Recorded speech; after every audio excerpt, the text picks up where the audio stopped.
All right, ladies and gentlemen, welcome back to Luke at the Roost. This is the call-in radio show where you can call in and ask me your questions. If you'd like to call in, the number's 208-439-5853. That's 208-439-LUKE. If you're not near a phone and you'd still like to participate in the show, you can email us at submissions.lukeatheroost.com. And with that out of the way, I just want you all to know that our street team has been hard at work spreading the word about the Roost. All those roosters are out there dropping off stickers and business cards in truck stop bathrooms all across the country. So if you happen to see my face on a sticker on an ice box in front of a Love's, that's intentional. So don't remove it. First up on the show, we have caller Woody. Woody, welcome to the show. What would you like to talk about today? Hey, Luke. Yeah. So I found a USB drive in the company truck 3 weeks ago, and I've been sitting on it because I'm pretty sure my foreman's been running fake invoices through our drilling operation for like 2 years. Did you look at what's on the USB key? Because it might be more interesting than that. Oh, I looked. I looked too much. It's not just invoices, it's spreadsheets with 2 sets of numbers, emails between him and some guy in Midland who's definitely not a supplier, and a folder labeled backup with receipts from a casino in Ruidoso. Well, that's not good. What are you going to do with that information? That's the thing, man. I've been parked at this truck stop for 3 hours trying to figure that out. I could hand it to the site manager, but Big Jim's been my foreman for 4 years and he got me this job when I really needed it. Or I could just toss it and pretend I never saw it, but then I'm sitting on actual fraud, and that eats at me. Why does that eat at you? What does it have to do with you? Because I'm the one who found it, you know? Like I didn't go looking for it, it was just sitting there in the glove box of truck number 7. But now and every time Big Jim texts me about helping with his cattle, or asks me how the rig's running, I'm looking at him different. Plus, my dad lost his pension when his company went under because of shit like this. So it's not just abstract to me. Okay, well, this is a buddy of yours, right? You said he got you the job, and he's your foreman, you work with him all the time. Maybe you should just talk to him and see what's up, because it could be an explainable situation. I mean, yeah, I thought about that, but Luke, there's like 40 invoices from a Southwest drilling supply that doesn't exist. I Googled it, and the emails, man, they're not ambiguous. There's one where he's talking about keeping the split at 6-0, 4-0, and another one about making sure the dates don't overlap with the actual equipment rentals. That's not a misunderstanding, that's a system. Okay, well, if holding on to this information makes you feel strange, how do you think being a whistleblower would make you feel? Oh, God, yeah, that's exactly it. Like, I'd be the guy who burned Big Jim, and everyone on the crew would know it was me because I'm the only one who drives that truck regular. I'd be done in this industry, at least around here. Word gets around fast when you're the snitch, even if you're technically doing the right thing. Do you know what they say about snitches? Yeah, they get stitches. I know. And that's not even hyperbole out here. Big Jim's got friends who, look, let's just say people handle their business differently in the oil patch. But honestly, what gets me more than that is just being the guy who couldn't mind his own business. Yeah, it's a little bit messed up that you found a USB key and then looked to see what was on it. Was there anything else on the key besides these invoices? Oh, there was some other stuff, like a bunch of pictures from his daughter's birthday last year, and a playlist called Big Jim's Roadhouse Mix. That's mostly George Strait and some weird country rap. But the invoices were in a folder labeled Tax Prep 2024. Which is just, yeah. I mean, I wasn't snooping for this, but when you see something like that, you don't just unsee it. It's like walking in on your parents doing it. You can't pretend you didn't. Okay, well, here's my advice for you. Since you found it, you feel weird about it, and you don't want to sit on the fraud, and you don't want to say nothing, you got to talk to Big Jim and ask him what it's about. Let him know that you know. Let him know that you found the key, you've got the evidence, and if it continues, you're going to turn him in. But give him the opportunity to turn it around, because I think if you don't do that, you are going to be the snitch, and nobody's going to want to do business with you anymore. Oh man, you're saying that like it's a choice. Like I'm just going to walk up to Big Jim, who's got a belt buckle bigger than my fist and a temper to match, and say, "That's not how this works. That's how you end up in a ditch outside of Deming." But, okay, fine.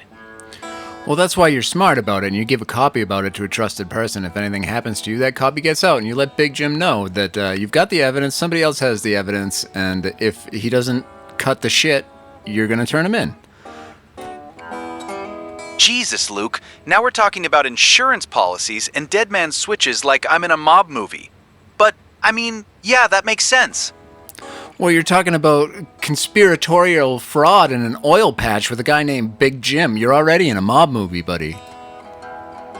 Okay, fair point. Fair point. So what? I give a copy to Angela? She already thinks I'm too paranoid. This is going to really seal the deal. Hey, babe, hold on to this USB drive, and if I turn up missing, mail it to the feds. That's definitely getting me laid. That is definitely getting you laid. Chicks love danger. And you're a dangerous man. So do the right thing, be smart about it, and let them know that it's not going to stand and you can't be part of it. You know what? You're making this sound way cooler than it feels. I'm sitting here in a Flying J parking lot eating beef jerky and having an existential crisis. And you're turning me into some kind of whistleblower action hero. But all right, I'll make a copy, I'll give it to Angela, who's either going to think this is the hottest thing I've ever done or the stupidest, and I'll have a conversation with Big Jim. A very careful conversation. Probably in a public place. There you go. Now you're being smart. And it can be the hottest thing you've ever done and the stupidest. They're not mutually exclusive. So do the right thing. You've got a plan now. Execute it, and you're going to be just fine. You know what, Luke? I called in here thinking I was just going to vent and maybe get told to forget about it, and instead you've got me planning like I'm about to take down the Gambino family. But honestly, yeah. Hey, you don't know. This could be the tip of the iceberg, but like you said, Big Jim is your buddy. He's your friend. He's a guy you want on your side. So you can frame this in a way that you're really doing him a favor. Like, look, this is going to get out one way or another, and I'm giving you the opportunity to keep the lid on that by straightening out your act. Oh man, that's actually smart. Like, hey Jim, I stumbled across something, and I'm bringing it to you first because I respect you. But this can't continue. Make it about loyalty instead of accusation. Give him a chance to fix it before it blows up in everyone's face. The thing is, I don't even know if he's the one running this, or if he's just signing off on stuff someone above him is pushing down. Either way, you're right. It's going to come out eventually. It is about loyalty because he is your buddy, and if it wasn't about loyalty, you already would have turned him in. So that's the truth. Stick with it, do the right thing, and maybe flee the country. Okay, so step 1, make copies. Step 2, give one to Angela with the sexiest "if I die, avenge me" speech I can manage. Step 3, talk to Big Jim like a reasonable human being. Step 4, have a valid passport ready just in case. Got it. You know what, Luke? What, Woody? I feel like I just went from guy who's going to throw this in a dumpster and pretend he never saw it to guy with an actual plan in like 5 minutes. I don't know if that's good judgment or if you just talked me into something incredibly stupid. But I guess we'll find out. Worst case scenario, I'm calling you back from Mexico in a couple weeks. All right, Woody. Well, thanks for the call. We hope it all works out for you, and if it doesn't, we will avenge you. You have a wonderful night, and stay safe out there. Tamika, welcome to the show. What would you like to talk about tonight? Luke, hey. Okay, so the sheriffs just showed up at my neighbor Rose's house, looking for me because of some stupid warrant from last summer. And she covered for me. But now I'm sitting here thinking I might have just made everything worse for her. Well, yeah, if you're dragging somebody else into your legal problems, you're obviously a burden to your friends and society. So what is it that you did? It was a poker game, man. Last August, over at this guy Daryl's place off Route 9. I won $400, and apparently the game got raided like an hour after I left. Illegal gambling or whatever. I didn't even know that was coming. I just took my money and went home to my kids. And how is there a warrant for your arrest? How can they prove that you were at this illegal poker game? First of all, nobody cares about $400 in an illegal poker game. But what makes the fuzz? What got them on your tail? That's what I'm saying. I don't even know how they got my name. Best I can figure is someone talked. Or maybe Daryl had a list or something. He was running these games pretty regular, like every other weekend. But I got the notice in the mail back in September. Said I had to appear for some misdemeanor thing. And I didn't go. I was working double shifts. The kids had school starting. And honestly, Luke, I thought if I ignored it, maybe it would just go away. Well, you know damn well that you can't ignore a warrant or a deposition or anything from the court and it's going to go away. I mean, that's stupid. But I'm not a lawyer. Let me put that out there. I'm not a lawyer at all, but I'm pretty sure somebody just saying your name doesn't put out a warrant for your arrest. No, you're right. I had to sign in when I got there. Daryl had this whole thing like a clipboard at the door. Said it was for insurance purposes, which I thought was weird. But whatever. I just wanted to play cards. What the hell? You walked into an illegal poker game, and the host of the game had you physically write down information that's identifiable? That's absurd. Like, who would do that? Why would you do that? I know. It sounds insane now, but at the time it felt, I don't know, legit. Like it was trying to make it seem professional or something. There were like 12 people there, half of them I knew from around town. It didn't feel sketchy. It just felt like guys playing cards on a Saturday night. I wrote down my name and phone number like an idiot and didn't think twice about it. Well, you know what? I think skipping court, that's a crime. But having your name on a list isn't necessarily. I'm sure if you got a good enough lawyer, you could get yourself out of that one pretty easily, and you should just go to court and see what it even is. Because do you know that this is why they're looking for you? Has anybody from the police department said it's for illegal gambling? No, actually, the deputy didn't say anything to Rosa, except they were looking for me about a warrant. I'm just assuming it's the poker thing because that's the only legal trouble I've had. But you're right, I don't actually know for sure what it's about. I never opened the court notice all the way. I just saw failure to appear and my stomach dropped, and I shoved it in a drawer. Okay, well, none of what you have told me thus far in this call has been very smart, so I'm questioning your intellectual capacity, but I'm going to tell you right now, you got to go to the court and see what this is about and get it cleared up, because it's not going to get better if you continue to hide from the sheriff. It could be nothing, it could be, it's probably unrelated, but you know what's worse than illegal gambling? You won $400. That's tax evasion.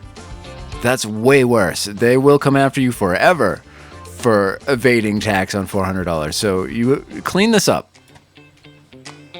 Oh God, I didn't report it on my taxes. Luke, I just bought groceries and shoes for my kid.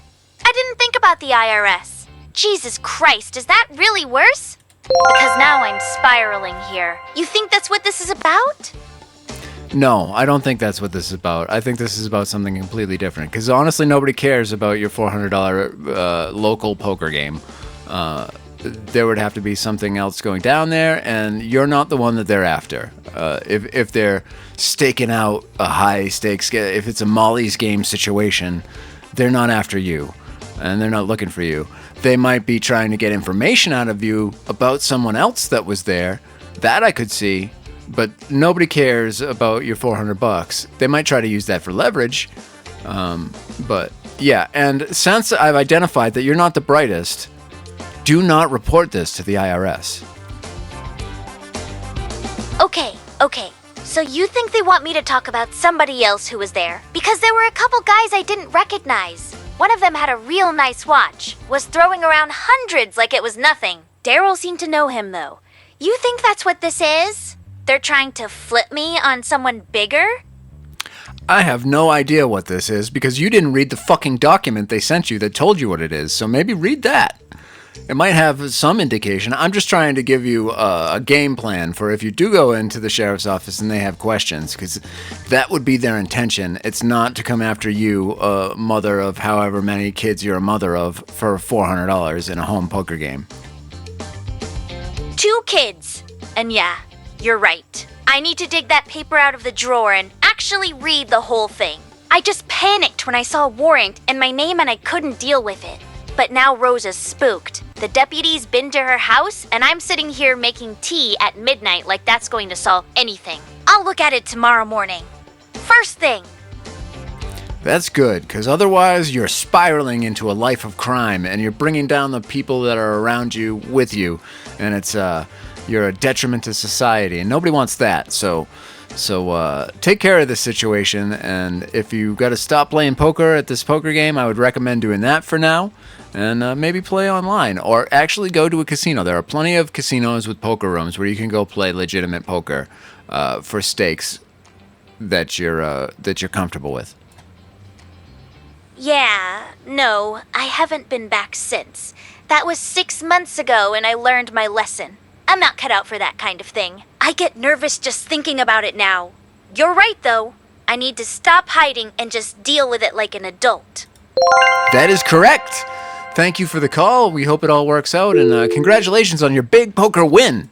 Thanks for the call again, Tamika. Now it's time for a word from our sponsors. Today's show is brought to you by Overwhelmed VPN. Worried about online privacy? You should be. You should be worried about everything. I'm talking about Overwhelmed VPN, the only VPN that makes you more anxious about your digital footprint.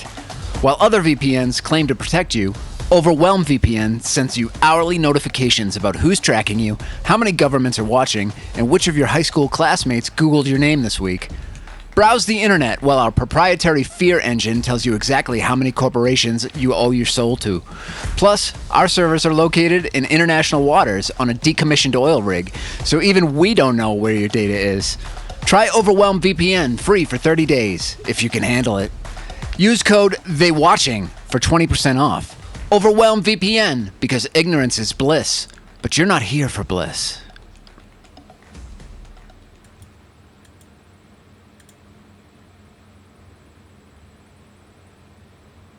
All right. Make sure you're protecting your online identity with Overwhelmed VPN. Next up on the call roster here, we have Clarence. Clarence, welcome to the show. How's your evening going? Oh man, it's going.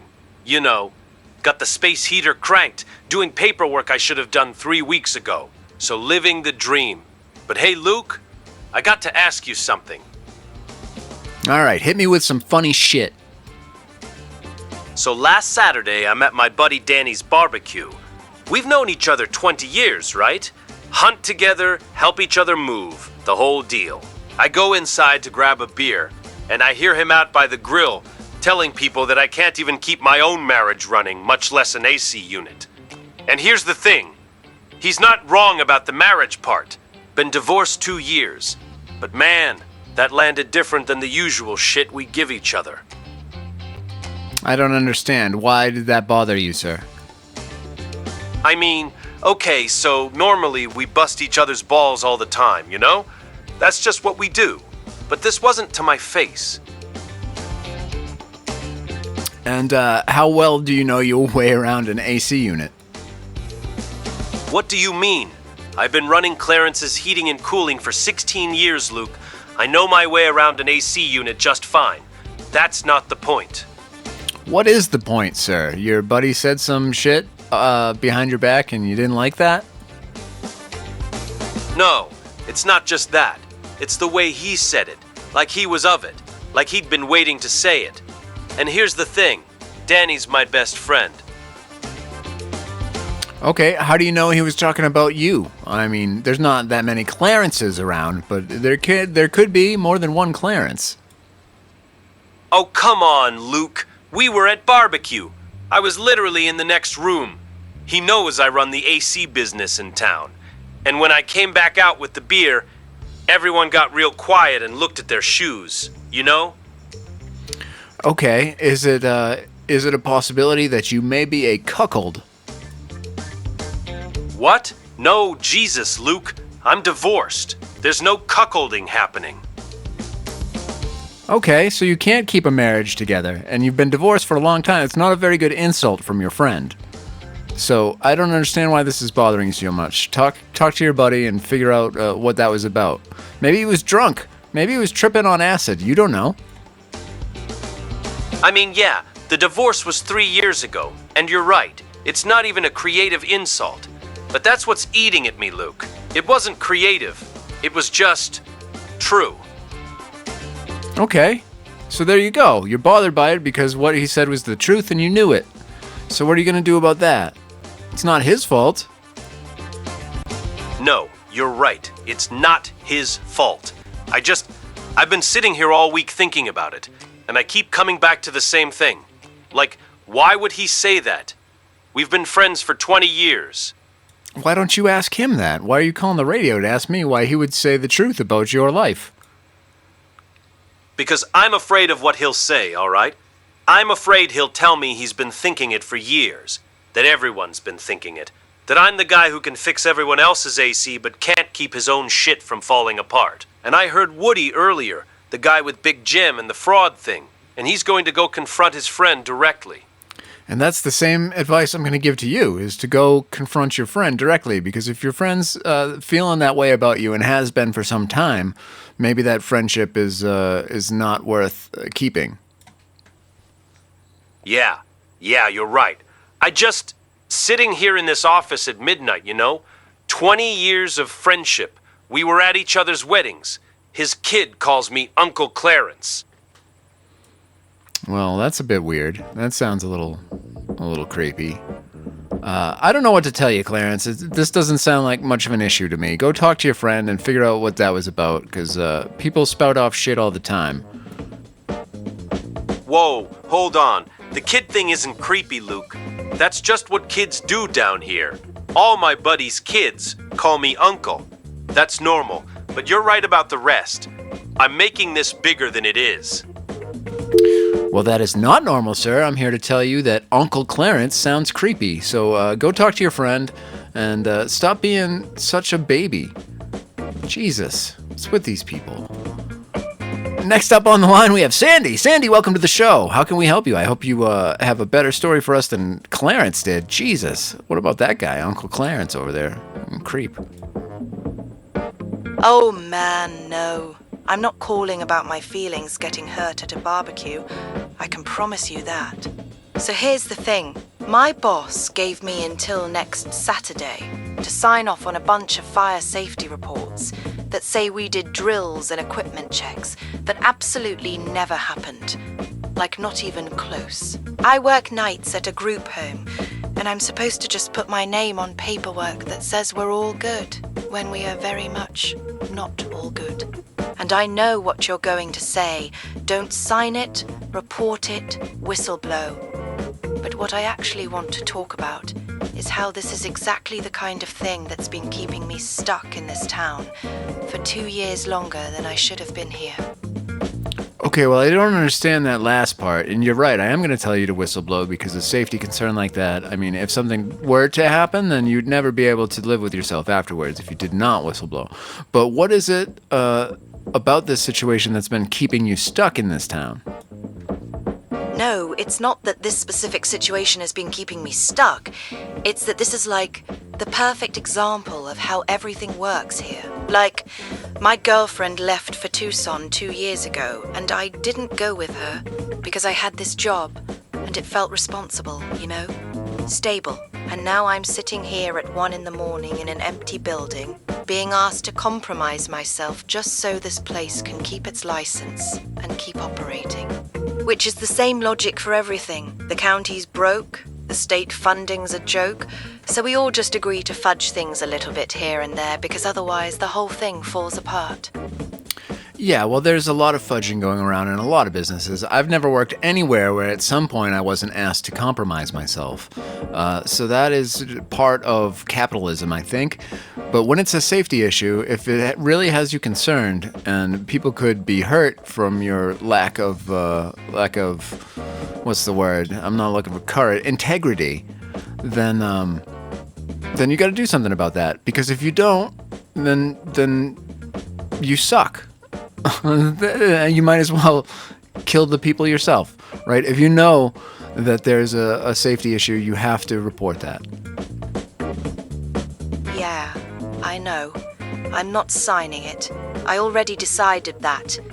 I called my supervisor on Friday and told her I wasn't comfortable with it. And she gave me this whole speech about how we're all doing the best we can with what we have. And how if I make a big deal out of this, the state could shut us down. And then where would these residents go? Which is probably true, honestly. It may be true, but you know what would not happen? Those residents would not die in a fire because they didn't shut down a place that was unsafe. Right, exactly. And that's the thing. I'm not even wrestling with whether to sign it anymore. I'm not going to. What I keep thinking about is how I've been making these little compromises for 2 years, telling myself it's because I care about the residents, or because the work matters, or whatever. But really...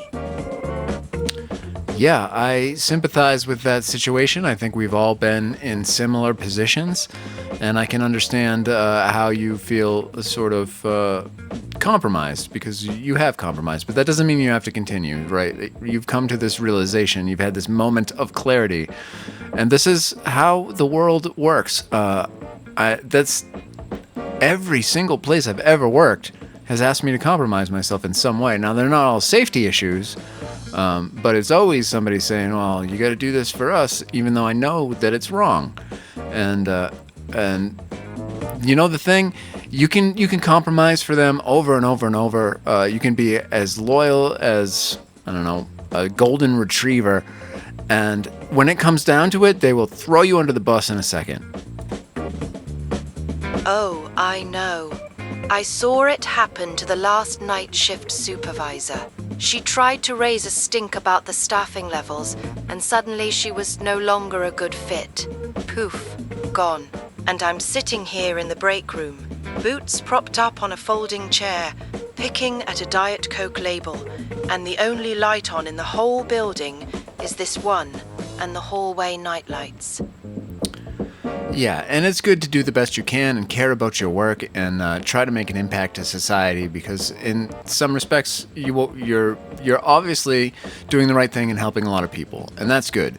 But the company doesn't care about you, and it doesn't matter what company it is, because the company cares about the company.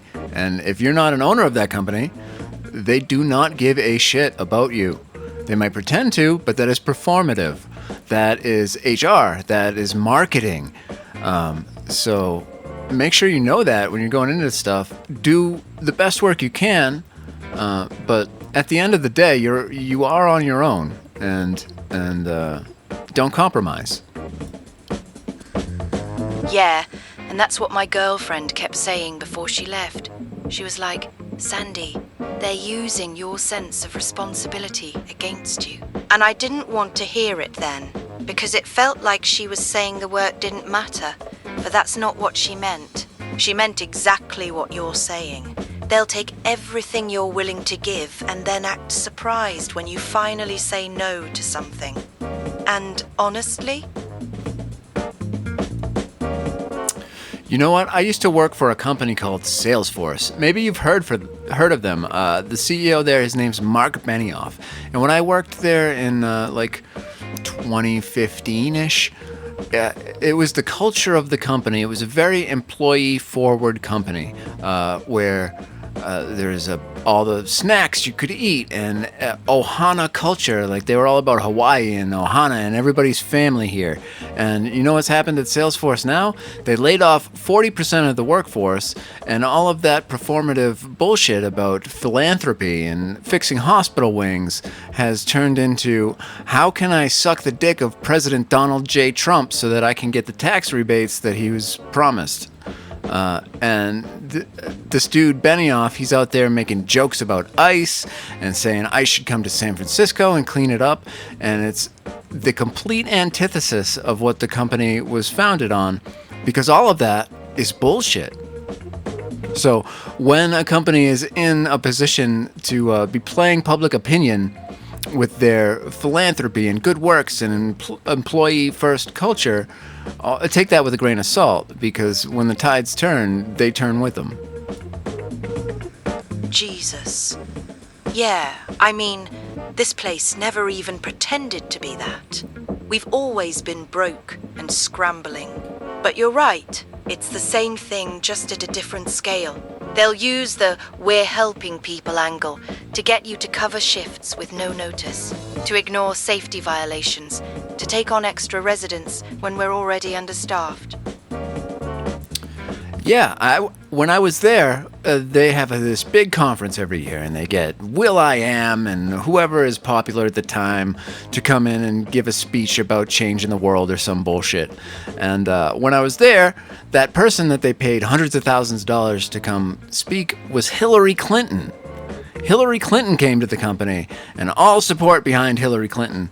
But you know who we're in bed with today? Mr. Donald J. Trump. That's the thing. At least with those big companies, you know it's all fake from the start. Here, it's worse in a way, because everyone actually does care about the residents. Like, my co-workers really do give a shit, but the organization itself is still using that against us. If you don't sign this, if you don't stay late, if you don't cover that shift, these vulnerable people suffer. And that's been working on me for 2 years. But the truth is, I should have left when Jen did. Yeah, and I sympathize with your situation, because that is true. Most of the people that you work with that are subordinates, that are the employees of the company doing the actual work, they do care. They do want to do their best work. They do want to take care of the clients. But the people that make the money, they don't give a shit. And as soon as they can find a way to do it cheaper, regardless of if it's better or more effective, they're going to do it cheaper, and they're going to cut you. So don't stay up all night for the company, or I mean, even for the residents. I would say once in a while that's okay, but you can't burn yourself out or give up relationships or decide where you live for that. That's too much. And I'm glad that you've come to this realization now before they're throwing you to the curb. So yeah, find yourself a new position, work for yourself, be your own agent. Yeah. And the stupid thing is, Jen's been telling me for months there's work in Tucson. She's managing a coffee roaster now, making more than I do here. And she keeps saying they need people. But I've been telling myself all these reasons why I can't leave. The residents need consistency. My co-workers are already stretched thin. I know this place inside and out. But really... Well, it sounds like it's time for you to move on. And you did it for as long as you could. You did the best you could. And when it came time to compromise your morals and your values, you stood up for yourself and you said, I'm not doing this. And you stood up for your clients in the same way by not allowing them to be in an unsafe situation. So you can feel proud of that and sleep good tonight because you did the right thing, and now it's time to move on. Yeah, you're right. I'm not signing those reports. And honestly, I think I've known since Tuesday I wasn't going to.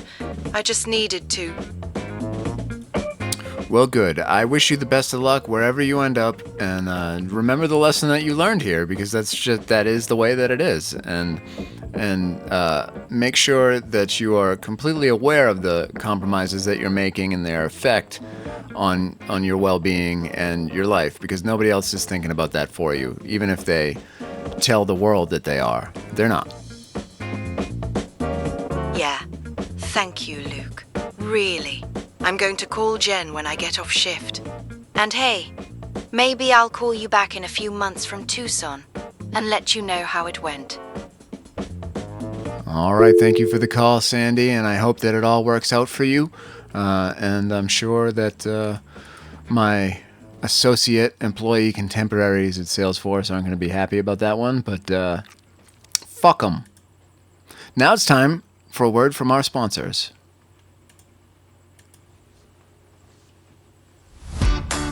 Stressed?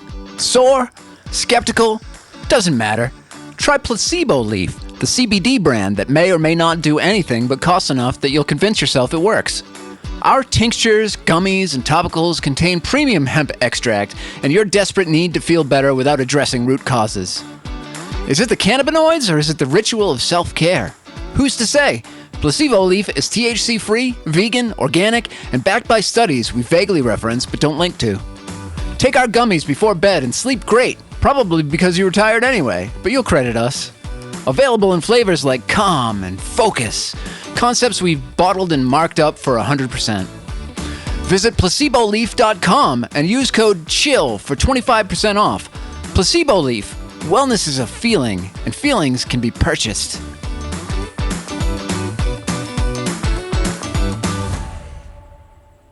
All right, I am calmed down now after our last call. That one got to me because the exploitation of people in that way really pisses me off, and I've seen it too many times at too many companies now. So let's move on. Next up on the line, we have Lakeisha. Lakeisha, welcome to the show. What would you like to talk about today? Hey, Luke. Yeah, so I went to my high school reunion tonight, and nobody remembered me. And I mean, like I was a ghost. 4 years at that school, and I walked in and got blank stares.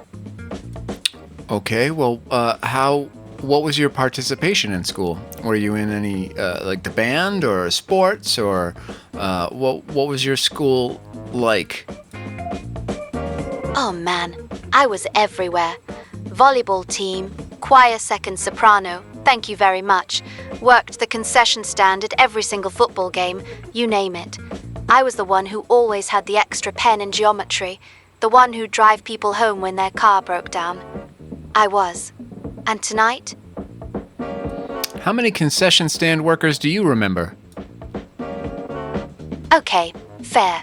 But I'm not talking about, like, random people I stood next to once. There was this girl, Brittany, who copied my geometry homework every single day for an entire semester. We sat together, every day. Okay, well, I will admit that this scenario sounds odd, that you could have been that involved in school at the time and nobody remembers you now. Did they remember each other? Was this like a Spike the Punch situation where everybody was set up for a high school reunion orgy? Like what was the vibe of the reunion? Oh, it was a Spike the Punch situation, though I wish it had been. At least then I'd have an excuse for why nobody remembered me. No, it was just polite. Like, everyone was being nice. Too nice. The kind of nice that makes you feel like you're being humored. Well, yeah, it was a high school reunion. Nobody wants to be there. Everybody's being humored. That's the deal. But it sounds odd nobody remembered you. Are you significantly different now? Do you look different? Has your voice changed? What were you like in high school versus what you're like today? I mean, I've got different hair now. I cut it short about a year ago. But it's not like I had plastic surgery or something. I'm still me. Maybe a little heavier. But who isn't after 4 years? Define a little. Okay, maybe 30 pounds. Fine. But Luke, come on. I'm not unrecognizable. And it's not just how I look. I'm not trying to shame you in any way. I'm just trying to understand how this could happen. And if somebody has significantly changed their physical appearance in some way, I mean, that's one way it could happen. You say it's not just how you look. How else is it? I don't know, maybe I'm quieter now? In high school, I was always the one organizing stuff, you know, making plans, pulling people together. Now I deal blackjack at the casino 5 nights a week, and I barely talk except to call bets. I watch the same people lose the same money every shift, and I just... Okay, well, I've got a question for you now. It's a strange thing that you're describing, for sure. It would make sense that at least some of those people would remember you from your days in high school. But why do you care if your high school reunion buddies remember you today? What does that what does that matter? How many of them do you still interact with? I mean, if you stayed close with anybody from high school, they would obviously remember you. So you must not be close with any of them. And what does it matter if they remember you or not? High school was over a long time ago. Because, I don't know, I guess I needed proof that I was real back then. That those years actually happened and meant something. I'm not close with anyone from high school, you're right. But when you're standing there, and someone you ate lunch with every single day is looking at you like you're a stranger. Yeah, it's odd, and I see how that could feel pretty terrible for a little while, but then, I mean, take that emotion out of it for a second and think about the situation and how much that actually affects your life. It doesn't matter that those years mattered. It was high school. They didn't matter. And the ones that matter are the ones that are now. You're right. I know you're right. But that's what scares me, Luke. What if it's happening now, too? Well, are you close with anybody? My grandmother. That's pretty much it. I live with her, actually. I'm sitting in her kitchen right now, with this stupid name tag still on my sweater. Okay, well, maybe this is a wake-up call to you to do more with your life. If I assume you're working at the casino because it's the best job you could get with what you had at the time. What did you do after high school? Did you get a degree, or what trade did you want to go into? I did a year at community college, tried to do nursing, but my mom got sick, cancer, and I dropped out to help take care of her. She died about 3 years ago. After that, I needed money, you know? Yeah, and that makes a lot of sense. You got to do what you got to do for the money. But what I'm asking is, if you did not need money, what is it that you would be doing? I was good at organizing things. Events, fundraisers, that kind of stuff. In high school, I ran the whole volleyball banquet senior year. Got local businesses to donate. Made it this whole thing. I liked making people feel... Making people feel how? Seen, I guess. Like they mattered. That banquet. I made sure every single player got recognized for something specific, not just the starters. I spent weeks on it. Well, that's a good leadership trait to have, because that empowers people to be the best version of themselves and do their best work and make them feel good, and it makes you personable, and it makes you somebody people want to be around. So if that's your personality, if that's what you're about, I don't think you're going to have trouble in adulthood having people remember you 10 years down the line. What is going to be a problem is that you don't have anybody that you're close with outside your grandmother right now, and she's not going to be around forever. I hate to say, you're going to have some other people in your life that you're starting these long lifetime relationships with. That's what terrifies me, though, because I had that, or I thought I did. 4 years of sitting at the same lunch table, 4 years of volleyball practice, sleepovers, all of it. And tonight, it was like none of it ever happened. I talked to one person from high school. I think most people don't talk to people from high school anymore, especially if you've ever moved or changed locations. It makes sense to not stay tight with the people that you were tight with when you were 15. But you're not 15 anymore, and you had a wake-up call tonight or whenever you had your reunion. And it's time to move forward with your life and do something for you. You took care of your mother when she was sick, and that was a great thing. You're spending time with your grandmother and keeping her company, and that's a great thing. But you also have to take care of yourself and your own social, not your social standing, but your social health, if being around people is important to you. Now, you've got important skills that not everybody has, especially when it comes to fundraising.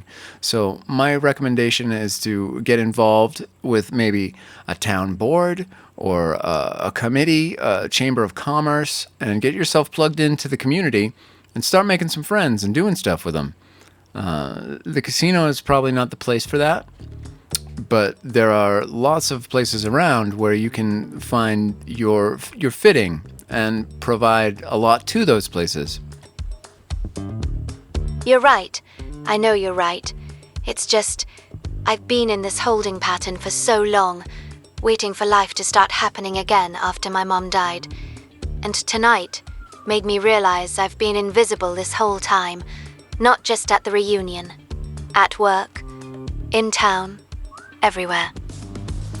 Well, if it's important to you to be seen, then go be seen. And there's lots of ways to do that, and you have the skills. So make it happen.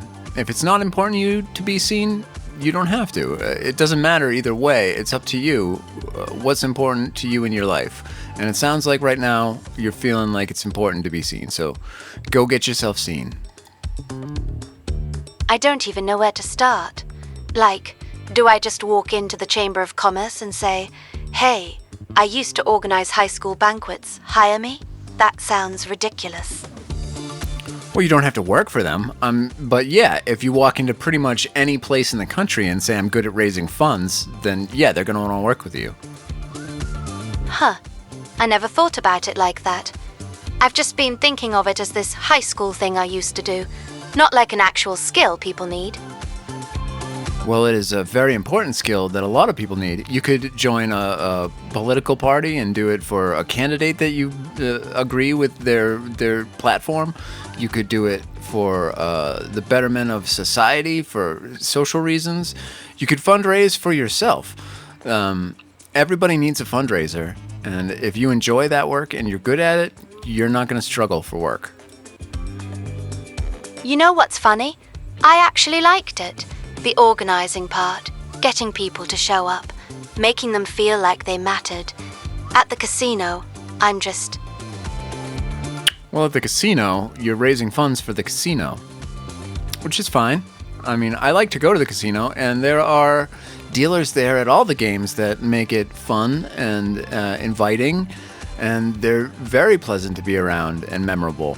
So even if you stayed at the casino, you can still utilize those skills and make yourself seen.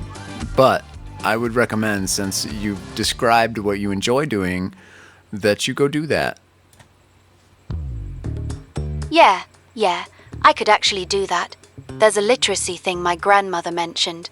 They're trying to get funding for after-school tutoring. I could call them Monday. Well, there you go. Call them Monday and get yourself started. And when you plug yourself into the community like that, you're going to make friends, and they're going to remember you, especially if you raise them $500,000. You're not going to be forgotten. But don't worry about high school. Everybody forgets high school. It's a forgettable time. You're right. God, I've been holding on to that so tight. Like those 4 years were supposed to define everything, and instead they just evaporated. But maybe that's okay.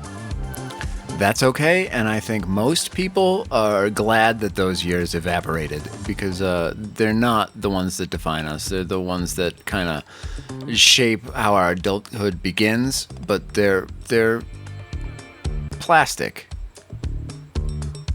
Plastic. Yeah, that's a good way to put it. Like, it's not set in stone. I can still... You can still do whatever it is you want to do. So I recommend that you go do that. And we're running out of time, so I've got to hang up with you. But I appreciate the call, and I hope you feel better and move forward with your life. And don't worry about being recognized by people you don't even talk to anymore.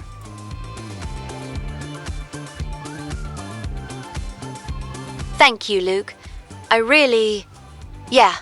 going to make that call Monday. All right. Well, thank you for the call, Keisha. I hope that it works out and you find yourself in a new life that brings you great abundance and joy. And that's the end of our show.